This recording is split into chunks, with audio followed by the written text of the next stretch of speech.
Okay, welcome everyone to a chat with Bishop Shane Mackinley. Welcome to Stronger Tonight, Bishop Shane. Thank you, Ruth. I'm really pleased to be able to be here online at least, which is as good as we're able to do anything at the moment, but it's something that we're making the most of in all sorts of ways. Yeah, it's a strange way to start your time here in Sandhurst, isn't it? You've only been here since October?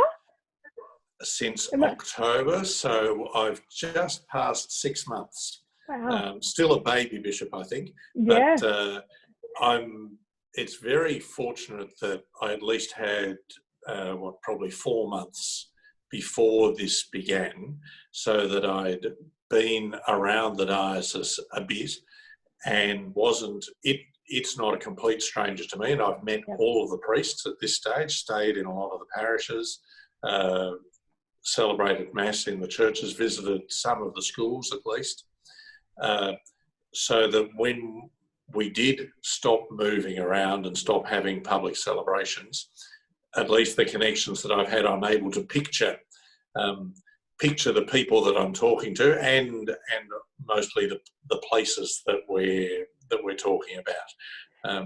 And in some ways too, while I'm really missing the time not the time on the road. I don't like travelling and the time that takes, but I am missing the opportunity to be around with people and visit the parishes and visit the priests. And so it's but the people are tuning in enormous numbers on Sunday mornings and also to things like this. And so while I'm not seeing people and continuing to have a chance to become familiar with them, an awful lot of people are telling me that they're seeing me more than they normally would and more regularly than they normally would on each Sunday morning. And there's something very good about that. So I think it's an opportunity. Well, it's not one we would have chosen. It is an opportunity for people to become a bit more familiar with me, so that when I do get the chance to be out on the road and meet people personally, it won't be quite such an unfamiliar and new thing for them, even if it is still for me. Yeah, I've got to say, for a while there, I seemed to be following you around. You were in a town and then I was there the next week. And everyone just commented on how wonderful it was that you were able to be there and give them some time. So I know it was very appreciated by everyone in the parishes that were seeing you. And I'm sure the other parishes will look forward to seeing you when you are able to visit. And it's an interesting. I'm still trying to work out all the balls that are to keep in the air that are part of this ministry. Being out on the road and being around at various functions and events, that's clearly a really important thing. And an awful lot of it helps to give a context and a reason and a perspective on the things that I might be doing either in meetings in Bendigo or things that I'm part of in other parts of Australia, boards that I might be on. Or like next week, we begin our national bishops meeting, which happens twice a year. We spend a week twice a year, and we begin that next Friday. That's going to be interesting. That's going to be very interesting. I mean, it's very interesting in person. There's about 40 of us by the time you have auxiliary bishops and the military and bishops from the Syro Malabar and that sort of thing. But even more interesting and different, like so many things are different at the moment. We're needing to work out new ways of having our connection with one another, and that'll certainly be the case. That the schedule for the video conferences that we're having is quite overwhelming, but that's all right. I mean, it'll all work out day by day. It won't be quite the same as just turn up to the big group and see what happens. We're going to have to all be a lot more switched on and focused, and but it'll still be an interesting thing. So Lots of involvements outside the diocese that I have as well. And the connection with people in parishes and schools around the diocese helps to give a perspective and a rationale for all of that. Yeah, it would definitely be a fascinating way, and it would be one of the first meetings you've had with them. But I know one of the other meetings you've had with the bishops was at ACYF, and we were delighted. We were absolutely delighted that you took that time at the start of December to come over with the roughly 50 Sandhurst people who went all the way over to Perth. I thought you were going to say 50 odd. And I thought they weren't that odd. Oh, look, some of them. I was there, and I know I'm a little bit odd. So, but what did you think? It was your first big youth event, really, you told me, that you'd ever been to. What were your impressions? It was, yeah. Look, it was clearly a wonderful experience for everyone who was there. I was enormously impressed by the effort that people from all sorts of dioceses, including our own, had made to be there and to make it possible for people from for young people from our various parishes to be there. And then it was run very, very well. Like, it was a very slick operation and very, very worthwhile. Yeah, there was so much going on. I think one of the critical things in terms of it being a lasting enhancement for the life of faith of the people who are part of it is how you connect something like that, which is so clearly something that can only happen very occasionally on such a scale and with that amount of resources. And is so different from the normal events and experiences that we're part of. How do you make a connection between that and the life that people have when they get back?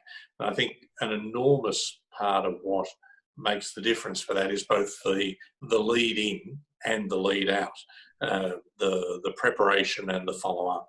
And I was very impressed to see in our own context the work that had been done long before I arrived of preparing people, and then the follow-up, the day that we spent together afterwards seemed to me a really worthwhile day, both as beginning the transition back to being in the diocese rather than being in the middle of that enormous event. But also, one of the things that happens in a great big event like that, where you're carried along by the momentum and the excitement of all that's happening and all the people, and is that there's often not a lot of space. So the focus of that time that we had in the day afterwards of reflection and looking back and teasing out things that were good to hang on to and to important to move forward with. I thought that was really valuable.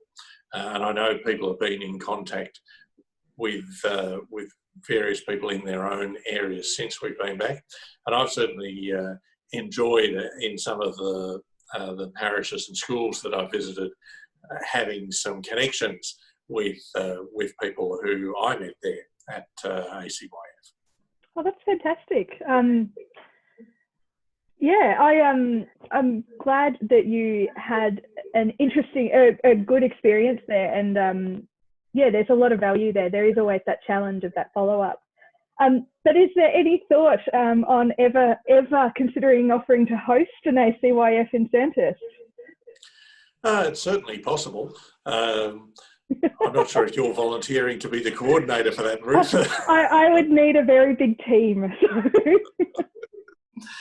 The current plan is for the next ACYF to be outside the capital city, to be regional.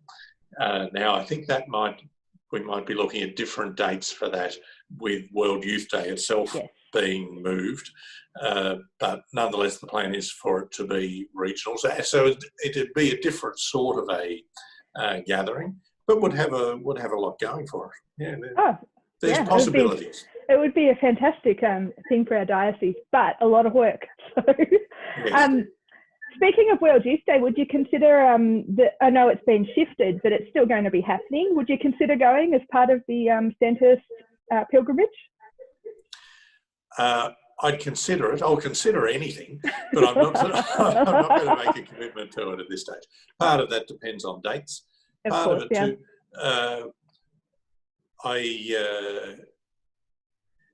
Things like ACYF and World Youth Day, I think, are really valuable. They're certainly not the only things that we need to be doing.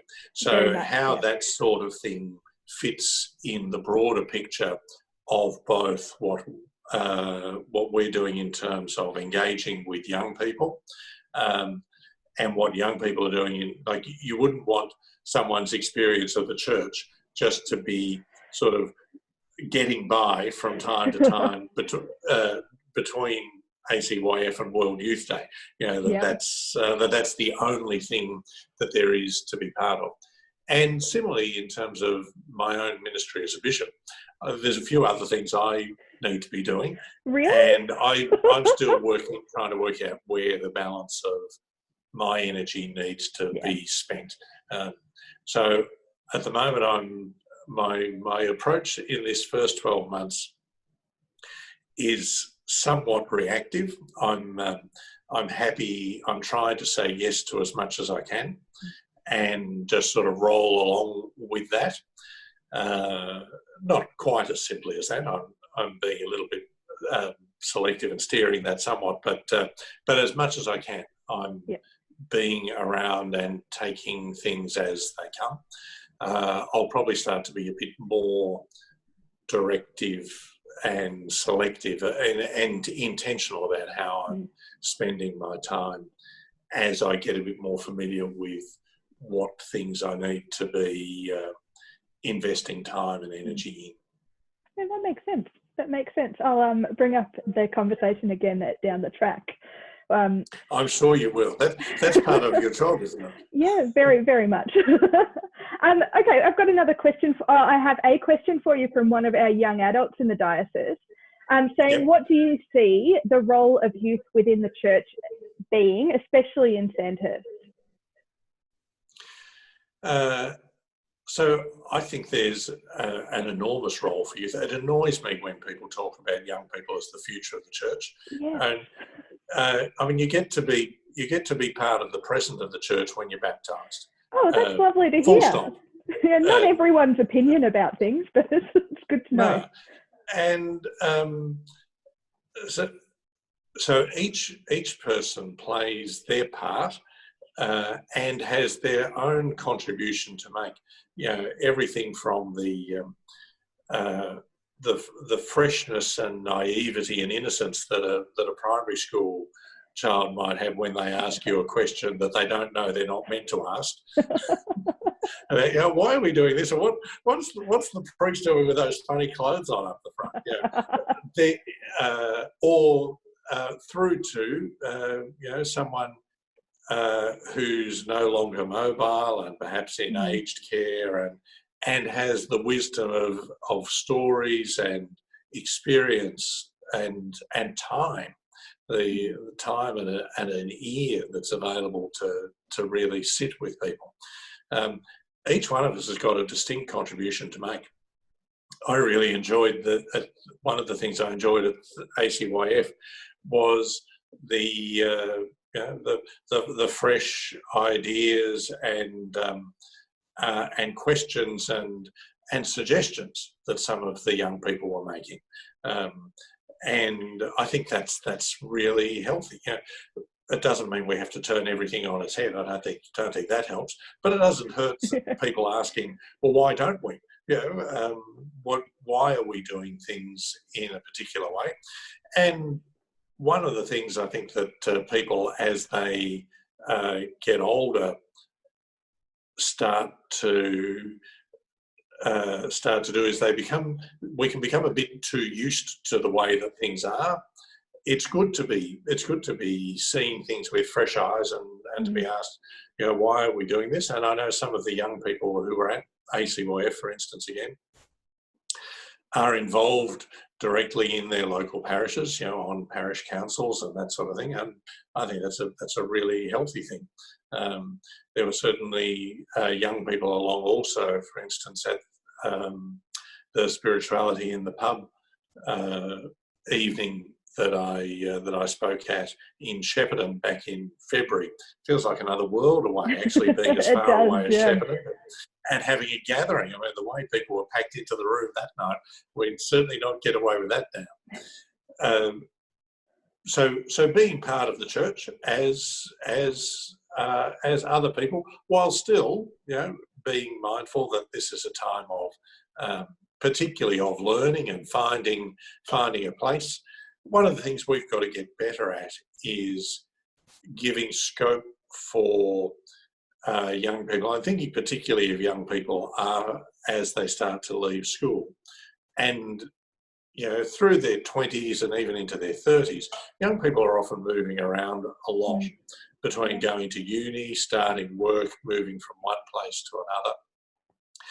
An awful lot of our parishes, and not just parishes, pretty well any organisation, especially, local organisations in country towns, you need to have been in the town for 10 years before you even start to feel like you've got a right to have a place on a committee or something like that.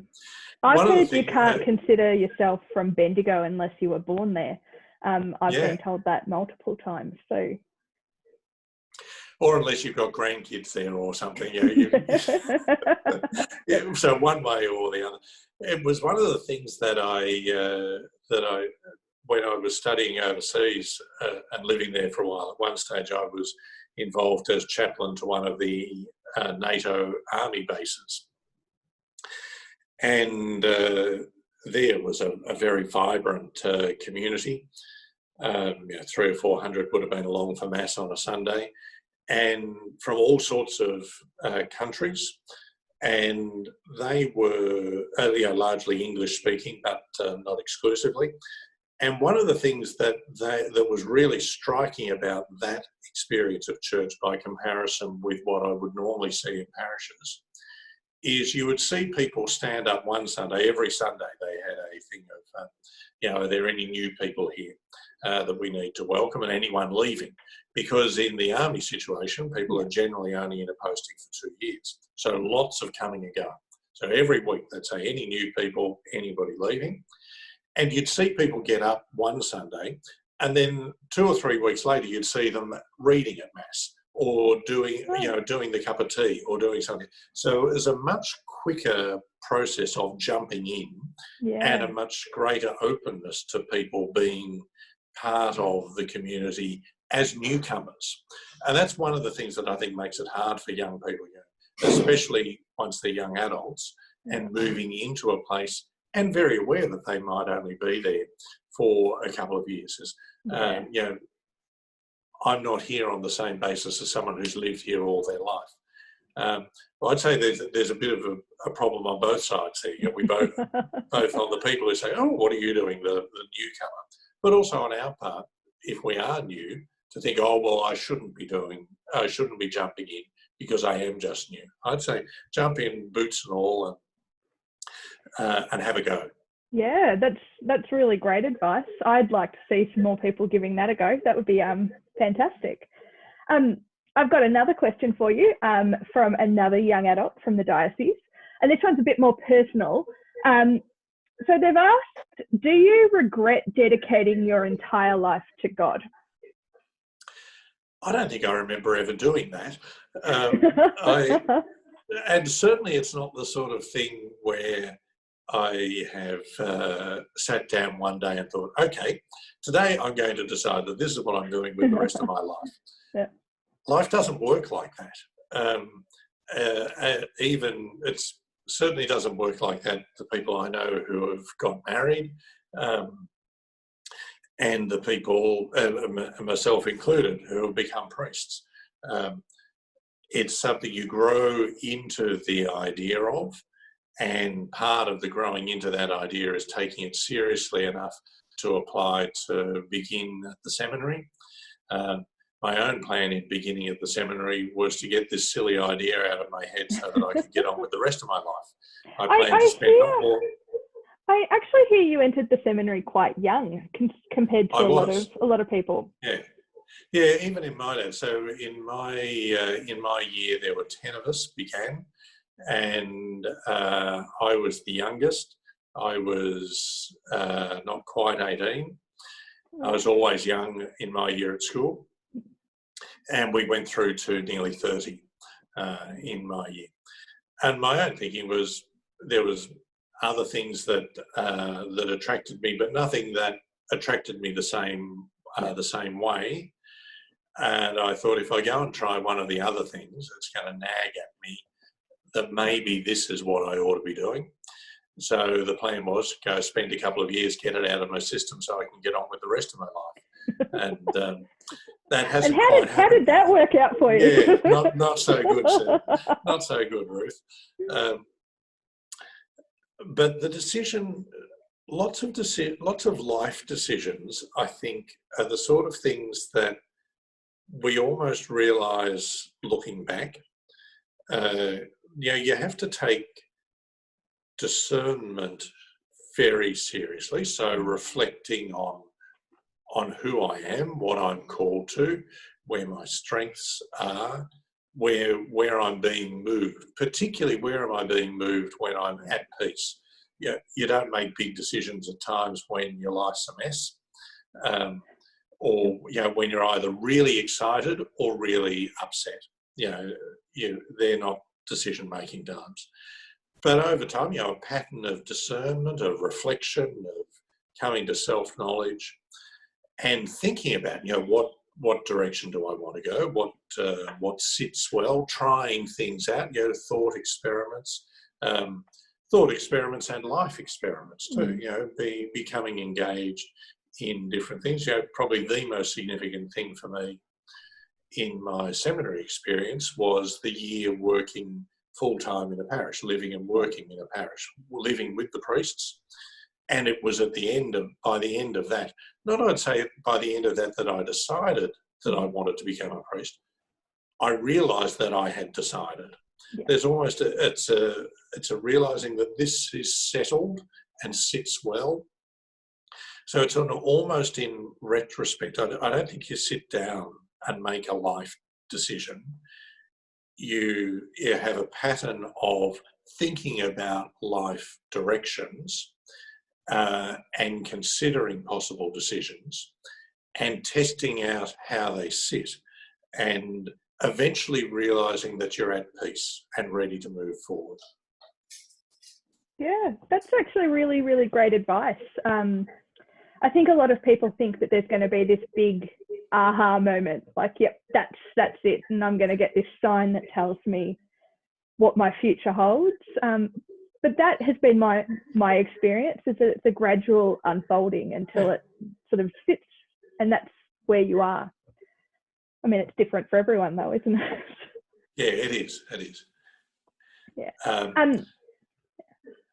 Can we just pause a moment? We can. Sorry, we'll come back on the... All right, so we've just had a really short break there. But I've got one final question for you, Bishop Shane, before we wrap up today. And that's, have you got any advice for young people right now? We've got people across our diocese, across the years in high school, at university, who are working from home or not working from home because they've lost work. Have you got any advice at this time for them? A few things, I think. Firstly, in terms of getting by, young people are much more equipped digitally and electronically than a lot of generations. So that's great. And that means that the transition to a whole lot of the things that we're using for social engagement and for work and for study, it comes much more easily. And that also means that households that have got a teenager in the house are well set up in terms of troubleshooter and help desk and all of that. So that's a real asset. The downside of that, of course, is that electronic communication, texting and whatever else, is really, really good as a supplement to face-to-face communication. And that's okay when we're catching up with people face-to-face at school or work or sport or whatever, maybe even at church. Yep. But at the moment, we're not doing that. So it's important to have stuff that's as close to analog as possible. So that might mean video conferencing or, God forbid, the old-fashioned phone call. Actually talking to someone on the phone rather than using your phone for texting and Facebook and whatever. All of those posts on social media are really good ways of touching base with people. But hearing someone's voice, I think is really important too, really important.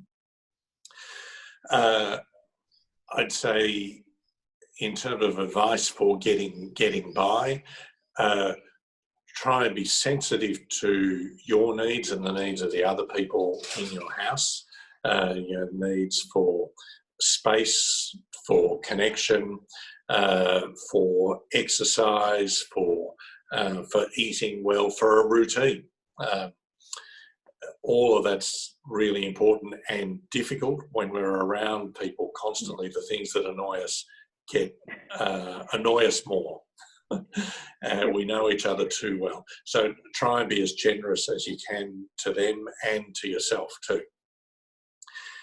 And then the final thing I'd say is there are things about this that can be a real opportunity. So I know I wouldn't have chosen to have however many months we're going to have of this sort of stay at home, but there are things about it that I'm really enjoying and I'm getting the opportunity to do that I wouldn't have done otherwise. So to have a bit more space in my day is really nice. I'm getting a chance to work through a few bigger projects that I would have wanted to do but haven't had a chance to do. And for each of us that will be different. It might be that this is a chance to do something in the garden, or to learn about cooking, or to do some work on a language or learning a musical instrument. I mean, or even just to have some space to do some reflection. Perhaps Father Brian Boyle's got some really good videos on our website that have just gone up, talking about how to read the scriptures. That's really helpful, and it's the sort of thing which in the normal run of things people don't have time for. My day's too full most days to be sitting around reading the Bible, but I've actually got some time, and I'm not out in the evenings. I've got time in the evenings. There's some really good opportunities as well. This can have some really open up some positive things in our lives as well. Yeah. Oh, fantastic. That's all really, really great advice. And I will be sharing Father Brian's talks next week after this evening has gone to air. But Bishop Shane, thank you so much for giving us your time and for sharing some of your insights and thoughts on things that are going on at the moment. And we really hope that when we actually do have a Stronger Rally meeting in person, that you'll be able to come along and actually meet some of the people who come to these events. I'm looking forward to it, Ruth. I hope the gathering on Friday night is really a really valuable experience for everyone. Excellent. Thank you very much.